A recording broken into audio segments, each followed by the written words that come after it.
Hello, Bishop Curry. How are you Hello, doing Tyler. today? I'm fine here, here, Dr. Professor. I'm fine, Tyler. And you can call me Good. Michael. I'm fine with that. Okay, Michael. So we've got a small, uncontroversial topic to talk about today: immigration, Yes. immigration in American life. How do you find the subject of immigration comes up within your church and your communities that you deal with?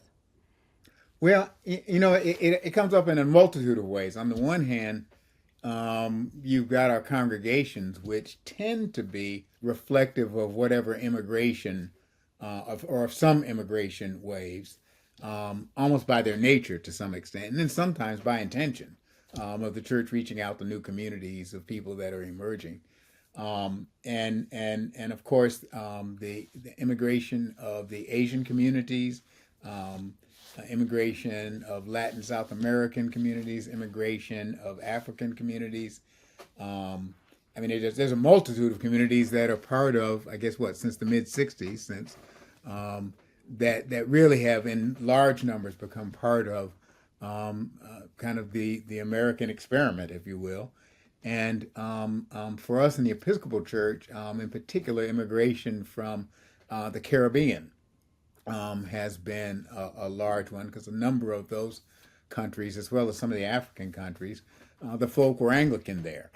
And so when they Hmm. get to the United States, if they can figure out that the Episcopal Church is the Anglican communion that they're used to, they'll wind up in an Episcopal church. So there's been a history of that. It's not anything new in many respects. And so as the country grows more pluralistic and more diverse, so do the churches if the churches are open. And that has brought us into the concerns of people who have come to this country, who are part of churches, become concerns of the churches as well. And then there's the intentional concern about the well-being of the society, making e pluribus unum, if it's real, if that's not just a fiction, if that really is an intention for this nation, then how do we make that real? And how inclusive are we as a country, ethnically, religiously, and every other way that you can think of?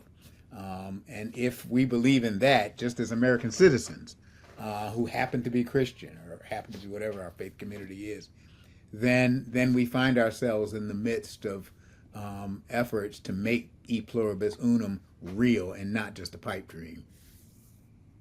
And when you say if the churches are open, what do you mean?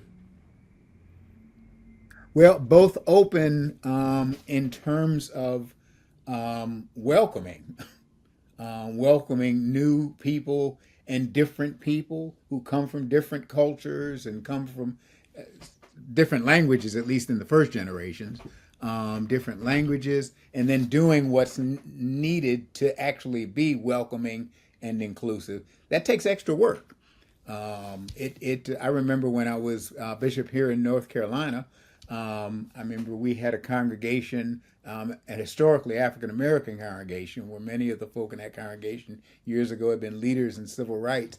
But that congregation really had to work intentionally to be what welcoming means for a Nigerian congregation, Igbo Nigerian congregation. They had, because these are two different cultures, even though everybody was black, and they were still two different cultures that were coming together. That took work and effort and intentionality. That's what I mean by it just doesn't happen because we sing kumbaya together. It happens by intentionality and a lot of prayer, and a lot of hard work, and but it can happen. Sure. Yeah, I mean, you find historically that churches in the United States have always had issues welcoming newcomers. Oh yeah. Um, Catholic Church has been the same way. Jewish congregations have been the same way. There's a lot of I want to call it ethnocentrism, but I guess that's not the right word. But people Yeah. tend to be suspicious of groups they don't know, even if they have, that religious affinity. There's still this feeling of, hey, who are you? We were kind of happy the way we were here. We were comfortable. Yeah. You're making us a little less comfortable here. That doesn't feel so good. And so you often have that in American history where congregations are the place where often you find this tension happening. A great example is in the Catholic Church in the 19th century, in late 19th century, the Catholic Church in the United States was very Irish, and then Italian immigrants start coming to the United States, and you find in places like New York where when Italians start coming to the Catholic churches to celebrate Mass, the Irish say, you'd be much more comfortable going in the basement and staying separate from us. And of course, the Italians were very insulted by being forced into the basement of the churches to have a separate Mass. And they even wrote letters. They even, it's hard to imagine today, but they wrote letters to the Pope and said, hey, this isn't fair. Do something to fix this.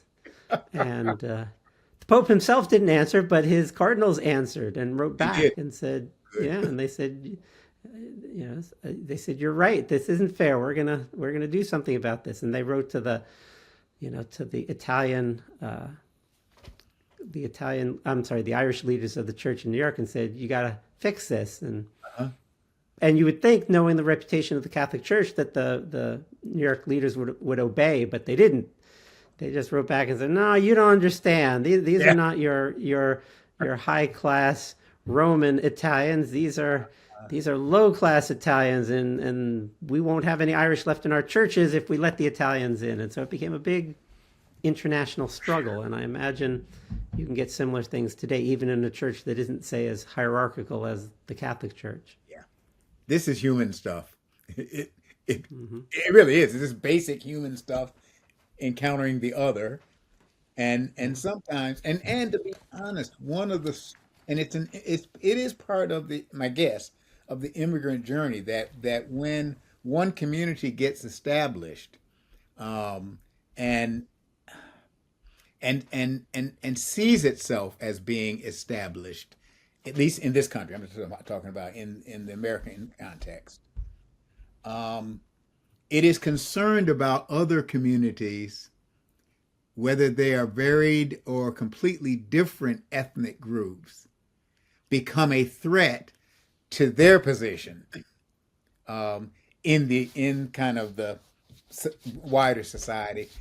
And so welcoming becomes risky. It's sort of like folks joke about or talk about the reptilian brain. There's a part of us that's just built for survival. And part of that is you protect yourself from the other you don't know. And that kind of stuff gets played out. It's a very complex thing that can only be done intentionally. But I tell you, I have seen it in churches. And see, again, churches are reflective of communities. I'm guessing it would be true in temples, mosques, synagogues. I mean, wherever you put people together. The same dynamic plays out when a church that is like one socioeconomic group finds itself encountering people who are of different socioeconomic groups. They may speak the same language, all speak English or whatever. The ethnicity may be the same. I've seen that when I was pastor of black congregations. And suddenly the neighborhood changed socioeconomically. I've seen the same kind of dynamic play itself out, and you just have to be intentional and help folk work through this. It takes work. This is human stuff. And you're talking about gentrification in that case, or something else? Gentrification, but in one context where I served, it was a historically African American congregation, and the neighborhood, this is when I was in Baltimore, was no longer what it had been socioeconomically, rather. That it had been an all-black neighborhood at one time. But the folk in the area near the church would have been the leadership of the black community. And that changed. And it was now an impoverished ghetto, which meant people, and particularly children initially, in that community, in a church that was all black, but economically, socioeconomically, was upper middle class. There was a crash of class and economics, and the same dynamic as if they spoke two different languages that I saw Korean folk, and this was in Baltimore, but Korean folk in a neighborhood, at least as grocers and that kind of stuff, and the neighborhoods having to figure out, how do we live together? How do we make the similar, they're not the same, but very similar dynamic. They're human dynamics of the other that I don't know, and that I feel on some level could threaten my position. And I know threaten's a loaded word, so I want to be careful with that. But now you've probably seen that or similar dynamics writ large. Sure, you see that throughout American immigration history, and I write in particular about New York, and you see that all the time. Every immigrant group is, with the exception perhaps of, in New York anyway, English immigrants, which is interesting given the history of the Episcopal Church. So that's one of it's like the only group in New York that was never kind of feared or resented. Every other group in New York that's ever come has been in some ways feared or resented by the groups that were already in the United States. And it doesn't take very long for those same immigrants who are who experience that prejudice against them to then turn around and do the same thing to the next group. Yes. And most often it's the children or grandchildren of those immigrants who then discriminate against the next group. But sometimes it's even the immigrants themselves who say, well, you think we're bad. These people are even worse. And worse. Yes. Yeah. And so where do you think the Christian teaching of, welcoming the stranger fits into that? Do you think the origin of that is because this primal urge to distrust strangers has been around for millennia? Yeah, I think I think even, you can see it even certainly pre-Christianity. If you look, it's in Leviticus where Moses, says, remember you were strangers in Egypt, and is invited. He's not just invited; he's commanded. I mean, I don't think Moses invited; he commanded. I think most of the time, Moses commands the newly freed slaves. You've been slaves yourself. Now you got to welcome others. Welcome the stranger in your. I mean, it's interesting that principle of welcoming stranger, or welcoming the other, that's the better word, maybe. Welcoming the other is found, I know it's clearly in Judaism. Christianity picks it up from Judaism. It's in Islam. Islam picks it up from Judaism and Christianity and Islam. It's there because I do think this is a human dynamic that the religious traditions run up against. And it often gets, I can only speak from Christianity's perspective, it can sometimes get conveniently forgotten. And sometimes that's intentionally. And sometimes it's almost the dynamic of there are parts of our tradition, our faith tradition, that go underrepresented in the life of the communities unless somebody lifts them up. And then people are commanded to, the call to remember comes into play. And some folk remember. And it helps to kind of at least provide a corrective. So that folks say, okay, this isn't, I mean, that was my experience in a congregation where we were involved in a kind of social economic change within the congregation, where some folks said, yeah, this is not we're supposed to be different. We're supposed to be better than this. And we need to learn, how do we do this? What do we have to learn to do this? And how do we do it? Other folks say, I don't, actually, other folks, they don't actually say it explicitly, but you notice what they're thinking. I don't care what the Bible says. I don't care what Jesus said. I don't care what Moses said. I'm not going to do it. And I don't want those kind of folk in this church. And what do you think? So, what do you think the origin of that feeling is? That's where something other than their faith is in control. Some other self-interest, whatever that is. Now that can be complex. And I don't. Oh, but something else is in control. Often it is social status, and whatever that social status is protecting, or seen as protecting. And I think a lot of times it's that. It often, for example, I grew up in an Episcopal congregation that was, this was in Buffalo, New York, that was, when I was a little child, I think it was a majority West Indian. And this would have been first and second generation from Trinidad, Jamaica, Barbados, and folk and the clans of folk from the various islands were discernible. I mean, that was, you know what I mean? There were these big families. And so the American group, African American, not Afro-Caribbean American, was just another one of the clans. But you could see that difference. And I have a vague memory of the flags. The flags were moved from somewhere. They were running up to their front. And they didn't do anything. They just stood there. And there was an American flag, church flag, and a Union Jack. And at some point, the flags were moved to the back to kind of a point. They were kind of above, like in a loft, but to the back.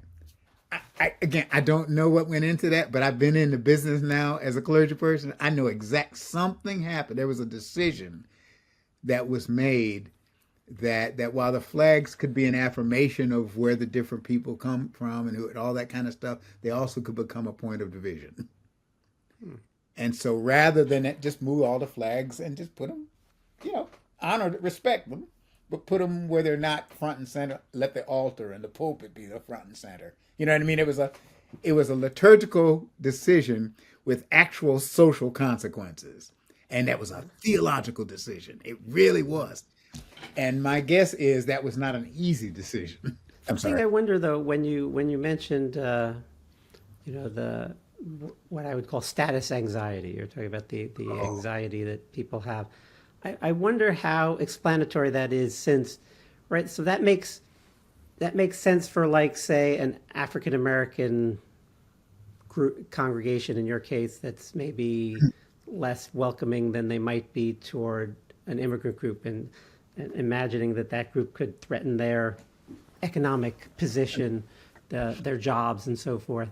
But you find the same reaction among groups that are so much farther up the socioeconomic ladder that immigrants present no status threat at all, right? And so that's why I feel like, the press tends to like to focus on status anxiety, because they tend to like to have a rational explanation for how people behave. And I think that often people's behavior isn't rational. Like you said, it gets that reptilian part of the brain, maybe, because, the strongest anti-immigrant sentiment throughout American history has been in the places with the fewest immigrants. So, and sometimes with no immigrants. And so Americans have tended not to react against immigrants because, hey, that guy over there is going to take my job. Right. It seems to be more in American history, I find, this sense of what is America, and immigrants are going to change it, and what it is to be an American. And so I feel like that actually plays a really big role in anti-immigrant sentiment, this feeling like immigrants can't be quote unquote true Americans, because some people have a very static view of what a true American is, and don't realize that 100 years ago their grandparents were considered the threat to true Americanism, even though they would think of their grandparents as American as apple pie, to use one of those phrases. So I feel like there's the status anxiety, and then another argument that often gets made is a kind of feeling of economic threat, like a direct economic threat. This person's going to take my job. But again, the fact that first, immigrants tend not to have the ability to get the jobs that native-born Americans have, and tend to take jobs that other Americans won't do, at least not in the current situation. I think that often is neglected. And then another factor, I think, is that a lot of people will say, well, why don't the native-born Americans who are unemployed or underemployed move to the places where there are the jobs that immigrants are taking, which tend to be, in big cities and so forth, or in the Sun Belt. And often what's holding people back is, they've got family in places, so they don't feel they can move, or they have the home they inherited from their parents, or they're living with their parents, and so and they can't conceive of being able to afford a place to live where the immigrants are getting jobs these days. And so I think there's a lot of the resentment is that it feels like immigrants can take advantage of opportunities that some native-born Americans can't take advantage of, and that leads to the resentment that you were talking about before. So I tend to find that I definitely agree with what you're saying, that some of the things we do are often not based on calculation, but based on gut reaction. Do you find there's does your experience show that there's any truth in that? A lot of truth in it. I mean, this makes actual sense of it. Because because if you get into the second and third generations, something does change. I would call them subcultural worlds that emerge on the, and I'm using the world of the internet, that impact new generations. I mean, I'm not even talking about immigrants necessarily, although their children acculturate faster because of that. And as a result, my grandchildren, there's a part of them that's in a very different world than I'm in. They are indigenous to a certain world, and I'm not. I'm not native to that. I have to take a step or a couple of steps to get, and it's not just music or all that kind of stuff. There's a cultural underpinning that every once in a while I stumble into something, and I ask one of the older grandchildren, "What is that?" And they will joke. They will kind of smirk, as if there was like a subculture that I wasn't supposed to know about, and that there's a whole world. And I said, what's going on? And usually I can fish it out of them. Now, every generation has had that. It has created the possibility of a whole different other world to be living almost as a parallel universe. I don't mean to be ridiculously strange about this, but I'm telling you, I've seen it. Listen to grandchildren. It usually has to go 2 generations, you know what I mean? And I'm telling you, they know of a whole different world. They don't talk to us. They kind of do. They'll talk to you if you push them, because then they'll want to share the good part. But there are other parts that say, no, you don't want to go there. I was going to say, here's the thing, though, that gives me pause about what you're saying. So that same argument has been used is being used now to argue about why immigrants are a threat to America instead of a boon to America. And the argument is that because of the internet, immigrants can stay wholly within their immigrant subcultures and not assimilate the way past generations of immigrants did. And what history teaches us is that that's not true. And Yeah. it's not true on two levels. First, that immigrants have a uniquely remote subculture from Americans today compared to the past. And immigrants have always done that. And immigrants have always kept to themselves, mostly. And immigrants have always created their own subcultures. So, you look just, again, I write about New York mostly. So I look at the examples of New York. 100 years ago in New York, you could go to Little Italy and you would not see a shop sign in English. You would not hear a word of English spoken. And there'd be lots of residents of Little Italy who had lived there 30 years and had never left the neighborhood and never spoken a word of English and never tried to learn a word of English. And you go back 175 years ago and you go to what was Little Germany in New York, and the exact same thing. All the signs are in German, all the people speak German. No one has a reason to ever learn English for the most part. And so immigrants have always been that way. Yeah. And then the other fallacy there is people think, well, immigrants used to assimilate, not like today. But the fact is, every generation of native-born Americans has said that their generation of immigrants don't assimilate like the old ones do. Right. So the fact is, people who come to the United States as adults will never have and never will assimilate to the extent that native-born Americans want them to assimilate. Yeah. And they'll always have an accent. They'll always, when they use the word home, they'll mean the place they came from, not the place they live now. And they'll continue to eat the same foods that they ate when they came in the place they were born. And they'll sing the same songs and they'll play the same games. All immigrant groups have always done this. There's never been an exception to that.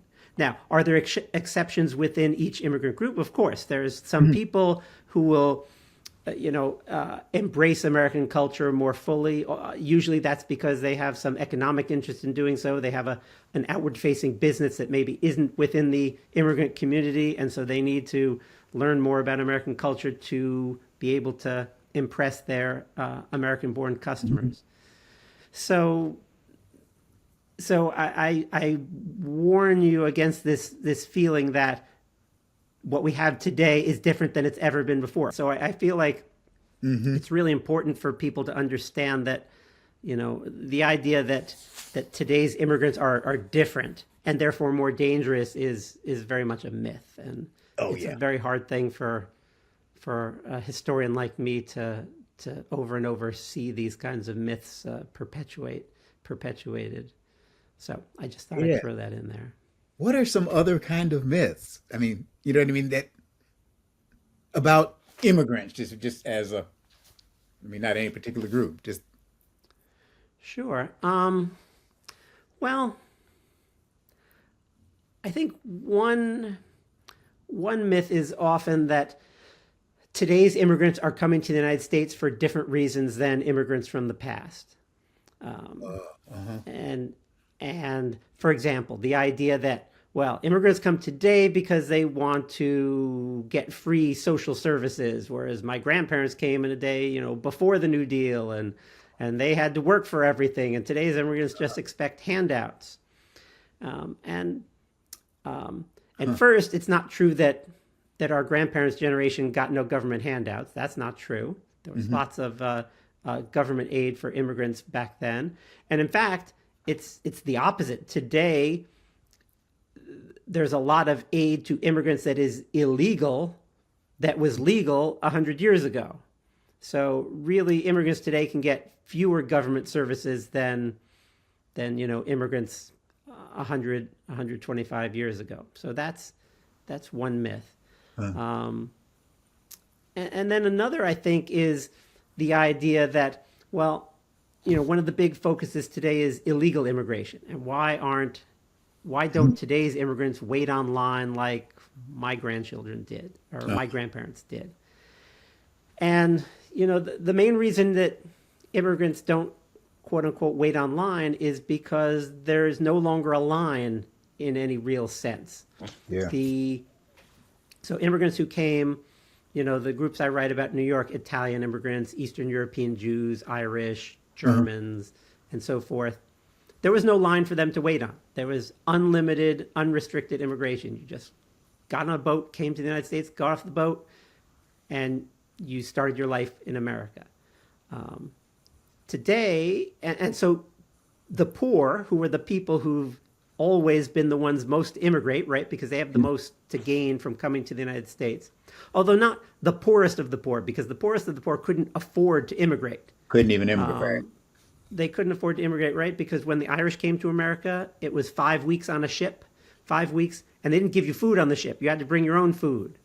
So a poor Irish immigrant couldn't afford 5 weeks of food to buy, and so they were basically kept out of immigration. So it's never been the poorest of the poor. And then today, there's the idea that today that there's this line to wait on, but the immigration laws were changed in the 1960s and then again in the 1980s with these unintended consequences, and the focus became family reunification. So if you have one family member who's legal in the United States, then they can sponsor their spouse, their children, their siblings. And then, of course, once one of them gets sponsored and comes to the United States, they can then sponsor their spouse and their children and their parents as well. Mm-hmm. And so it's restricted in a sense. So immigration becomes really only possible for people who already have a relative in the United States. But of course, there are all these people in the world, as there have been for 400 years, who wanted to come to the United States anyway, who don't have a relative in the United States. And so, up until, our lifetimes, that was possible. But now the two ways to get into the United States are really you have a relative to sponsor you, or you have a lot of money and you can hire a lawyer and, you need tens of thousands of dollars in legal fees to get into the United States. So the demand has continued, but we've basically taken away the line that we had for previous generations. Although, like I said, it wasn't really a line because you could just get on the boat and come to America for almost all of American history. Now, there have been some exceptions, right? So in the 1880s, Americans decided Asians can't become true Americans. So they banned Chinese immigration, and then we banned Japanese immigration, and then eventually we banned all Asian immigration. And that only changed after World War II, and it really only changed after the 1960s. Mm-hmm. So that's this other fallacy that I think is really important to understand, is that there is no line for most would-be immigrants to wait in anymore. And that's why you have so many people come to the United States, on a tourist visa, and then they overstay their visa, on a student visa, and then they overstay that, on a temporary work visa, and then they overstay that, or they simply sneak into the United States because we've taken away the orderly process we had for those people in the past, and replaced it with something that requires either you have to have a relative already here, or you have to have a lot of money. So that's changed a lot. But most people don't know that. They say, well, why don't they just wait online? And for most people in the world, there is no line to wait in to get into the United States. None whatsoever. And, it's interesting that, and this isn't going to change. It occurs to me that both human migration, and immigration is here. It's always been the case. I mean, you can go back biblical days. So that's not unusual. That's not different. On the one hand, I mean, there are a lot of reasons for it, whether it's war, whether it's economic, and that's always been the case. I don't know if climate change has always been the case. I'm not sure about that. But it clearly is part of the equation now. I talk to people in Europe, and Europe is wrestling, and Europe has been struggling with migration and immigration issues, and there is some tough stuff. There are there is resistance on the one hand and real wrestling with inclusion and how do we include new and different peoples into the various cultures that make up the European experiment now. And that is a real strong, this may be one of, I mean, dividing line isn't, this may be one of the real tensions that's not discussed as much and not, I mean, there's some political discussion, but that's the discussion is similar to right here. How do we close the border more effectively? That tends to be the nature of the discussion often. And if we don't figure out a way to do this so that people can actually become part of different cultures and societies, we are in trouble. Because people are going to get what they need and go where they want, just being human beings. And you got to figure out, how do we do this in a way that makes it possible for all of us to live on the planet? Mm-hmm. And that's a fundamental, I mean, that's a Dr. King kind of thing. We'll either learn to live together as brothers and sisters or perish together as fools. That's where the religious traditions push us back to that question. And I'm hearing that has become more of an issue in religious communities, at least in this country. We've got to figure this out. What are some of the ways for cultures and, you know what I mean, for societies like that? I'm moving sort of the macro for a second to really figure out, how do we create a context where we can do this? And we can include more people in rational ways that are humane, and because people are going to move. They're going to move. They have to move. I mean, in some cases. So how do we do this? What are some of the ways forward? Are folk talking? Is the not in the antagonistic we them? How do we keep them out? How do we secure the border? I mean, I know you gotta have responsible borders. I know all that. But I also know that people got to eat and people have to live, and we were made to live together. So what are some of the ways we do that? Is there any place on the planet that's doing this in a rational, helpful, healthy, loving, just, compassionate ways? I mean, or is everybody just sealing the borders? No, there are. I mean, the best example is Canada, right? Just to our north, they kind of welcome the people who are getting turned away from the United States, especially because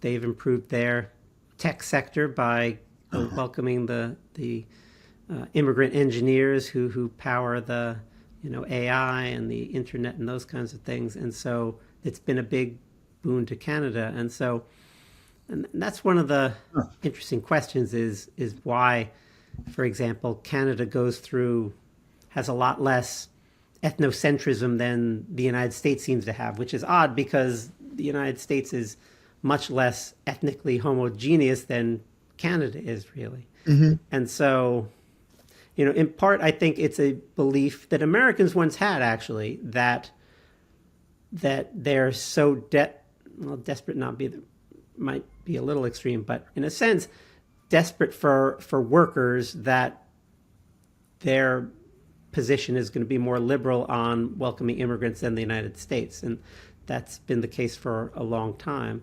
And so the idea would be that, if they're going to turn them away, we'll take them. And so you have a lot of foreign-born American grad students who, when they finish their PhD in computer science or statistics or even medical degrees, are going to Canada. And there's and it's, again, like you were saying before, it's not a logical response, because you look at the places in the United States, for example, that have the biggest shortages of doctors, and they're the places that have voted most for Trump and his close the borders position, and as a result, you're getting these doctor shortages get worse, and those doctors go to, say, Canada, and their doctor shortage improves. And so which tells you that this feeling of, protectionism, in a sense, is of ethnocentrism, whatever you want to call it, is very strong, because it people follow it despite the fact that it doesn't necessarily work in their own best interest. Yes. So Australia is another example. Australia. And yeah, is another place where immigrants have been more welcome. And again, that's a place that has tended to look at itself as a place where we're a big country with not very many people. We welcome more. And the United States was that way for a long time, up until the early 20th century. That's why, you look back at the 19th century, the most famous period of anti-immigrant sentiment was the Know Nothing movement of the 1850s, where the Know Nothing Party in 1854, they elected over 100 congressmen, they elected six governors and thousands of local officials. They elected almost every single member of the Massachusetts state legislature in 1854. I mean, literally almost every single member. More than 90% of the legislators elected in 1854 belonged to the Know Nothing Party. The Know Nothing Party. Yeah, and it was the same throughout New England, in fact. And yet, so the most famous anti-immigrant group in all of American history actually wasn't in favor of restricting immigration. They said, we got this huge country, we don't have enough people in it, we have to welcome the immigrants, we just don't want to give them as much political power as they have right now. Right? So the law right now is an immigrant has to live in the United States 5 years and then they can become a citizen and vote. And that's what it was in the 1850s. And Know Nothing said, well, let's change that to 21 years. So we're going to welcome you to the United States. We want your labor. We want your, the way you help expand our economy. But we don't want to let you vote so quickly. We want to preserve that for native-born Americans. And the reason they chose 21 years was they said, well, that's how long a native-born American has to wait until they can vote, because 21 was the voting age back then. Sure. So that was their logic behind that. It didn't go very far, because in the end, Americans decided that slavery was a bigger issue than immigration. And the South was convinced that the North was determined to destroy slavery, and the North was convinced that the South was determined to spread slavery everywhere, including to the North. And so that issue came to overshadow immigration. And that's, typically in American history, that's what happens is, we'll focus on immigration for a while, and then we'll realize, oh, there's really something more important going on. Or Americans will feel economically secure enough that they feel that immigrants don't pose quite so much of a threat. Not as much of a threat. Yeah. Another factor can be just the number of immigrants in the country. We seem to, for some reason, when we get to about 15% of Americans are born outside the United States, that tends to be when the anti-immigrant sentiment picks up. And that was the case in the 1850s, that was the case in the 1920s, and that's, again, the case recently, is in all those three times, immigrants became about 15% of the population. And of course, it's spread out, it's not evenly spread out across the United States. So, Los Angeles has about 40% foreign-born in its population, and New York has about 35% immigrants in its population today. And for New York, that's not an all-time high. In the 1850s, after the Irish potato famine, you had 50% of New Yorkers were foreign-born. So for places like New York, we're not at record levels. But immigrants are more spread out across the United States than they were in the past, because there's now industry across the United States that will hire immigrants in a way that there wasn't back 175 or even 100 years ago. Well, 175 years ago. By 100 years ago, by the 1920s, immigrants were all over the United States building railroads, working in mines, doing agricultural labor, stuff like that. Does the fact that I'm trying to think, how does the media factor into this? And the reason I'm thinking about it is, for example, I wonder, is there the areas where anti-immigrant sentiment rises, Are they necessarily the areas where there are larger percentages of immigrant folk? And Right. And the answer is no. It's just the opposite. that's what Is I'm that figuring. the more immigrants you have around you, the more friendly to immigrants you tend to be. And that's been the case. That's also been the case throughout American history. Even with the Know Nothing movement 175 years ago, the Know Nothings were the most popular in places where there were no immigrants. And they were the least popular in places where there were immigrants. And so, and that's in some ways where, churches can really make a difference, in that can be a place where groups that otherwise aren't commingling can get to know each other. And you have that. But like I said, so that is an inverse correlation. The more immigrants you have around you, the less you tend to fear them. But in terms of your question about the role media plays, I think there's kind of two ways in which media plays a role in this. First, the news media's memory is very, very short. Media tends to say it's never been like this before, right? Because to them, that's what makes a significant headline, is the story has to be, it's never been like this. And so I get calls from reporters all the time who say, Professor Anbinder, as a historian of 400 years of American immigration history, can you confirm my feeling in reporting this story that we've never had a situation like this before? And I say, no. I say, we've had lots of situations like this before. And they're like, but isn't this one different? I'm like, no, it's not different. We had this 25 years ago. We had this 45 years ago. We had this 65 years ago. And I give all the examples. And you've never heard such disappointed people as these reporters, because they want their thing to be the never before thing, because that's the clickbait. That's the headline that the editor puts on page 1 instead of on page 17. Mm-hmm. And that's the one that the algorithm will pick up. And I read the story the next day, and the story is just the way they want it. And they found some other more ignorant person to tell them, yes, it's never been like this before. Yes. I've read those stories. Right, because that to them makes the story more significant and makes it more salient. And so that's a problem. And then I think the media has become, like so much of our society, has been warped by these algorithms, and they find that the more extreme you make a story, the more clicks it gets, and as a result, they tend to report extremism as the norm, as typical. Those things tend to get reported, and so the thing that most comes to mind was, remember a couple of years ago, this whole news story about the immigrant caravans coming to the United States. Yeah. And that picture on the news every day of what were those, some people on trains, and we're talking a few hundred people, maybe a few thousand people, which in the scope of immigration history is a drop in the bucket, right? We have more than 1 million immigrants coming to the United States every year, and we have since the 1960s. Mm-hmm. So 1,000 people grouping together for safety on their way to the United States, it's insignificant in the scope of American immigration.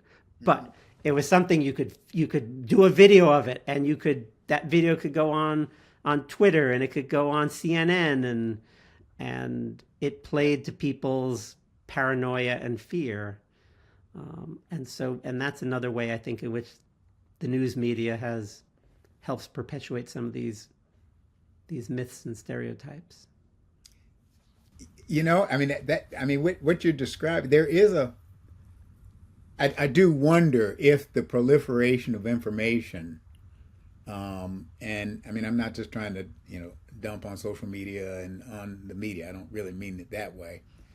But the fact is, you can spin a negative story. You can spin fear. Algorithms will, all that stuff really does work. Negative tends to attract. Just like when we were kids in the schoolyard, if there was a fight over there, we all went to see the fight. If they were singing nice songs over here, nobody necessarily went over there to see the fight. I mean, that's just, I don't know if it's human nature. I don't know what it is. But, and so our media does do that. It tracked us. Hey, there's a fight over here. And so all go to see the fight. And that's what I was wondering about in areas where there are not large numbers of immigrants, where there's actually probably the opposite of it. There may be the greatest fear or anxiety because it's easy, because the algorithms just send you to the fear, even if you're not in the midst of it. It creates that reality for you, and it's easily to be manipulated, unfortunately. Right. And right. And conniving politicians will take advantage of that. And Oh yeah. if people are, people look for a scapegoat, and sometimes politicians, demagogues in particular, will provide that scapegoat. So, what do you think is I'm sorry. Go ahead. what do you think is the kind of thing that your community, the faith community, most needs to know from my academic community about this subject, or interpret Well, that question however you want. I do think when I say facts, I'm not, facts are helpful. I mean, obviously, a bit. But the other thing that is helpful is to know that to learn how has immigration actually affected just I'm just dealing with the American journey now. So, but how has cycles of immigration, how have they played out in the American story? That there's a level of truth and that's there, and I've heard you do it just in the time we've been talking. That says, okay, there's some things that are not new under the sun, and what are some of the possibilities of learning from the past and applying some of those learnings to our present and our future that can move us toward e pluribus unum, not just being a quaint Latin phrase, but actually becoming a living reality for us in this American experiment. And what are some of the ways that we can do? For example, when you said Australia, it just never occurred to me. And I don't think Michael Curry is alone in that. So what are some of the hopeful, what are some places that actually are doing this quite creatively and in some healthy, wholesome, loving, just, compassionate ways? What, flip the algorithm. And you would know that, and the academic community knows that, but I guarantee you the American population, whether they're in church or not, doesn't. And if the news media, I'm not, I'm pro media and all that stuff, but I know what they do.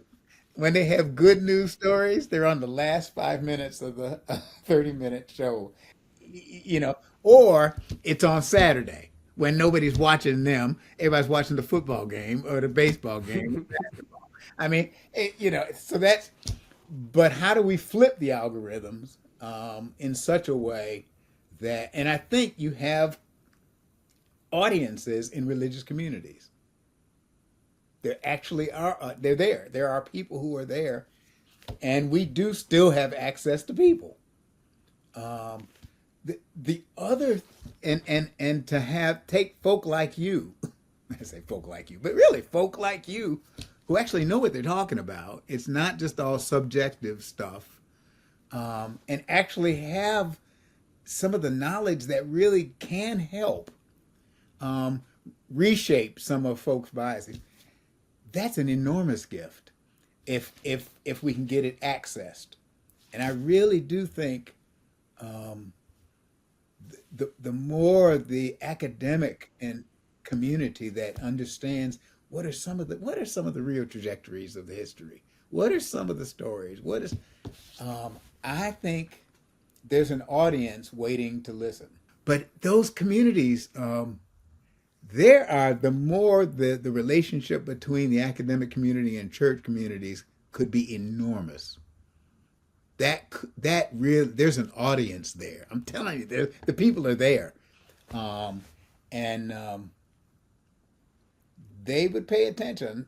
Some of them, they're there, and it's a question of how to market it. Well, hopefully our little conversation today will push that boulder a little further down the road and get that conversation started. I sure hope so. I think it will.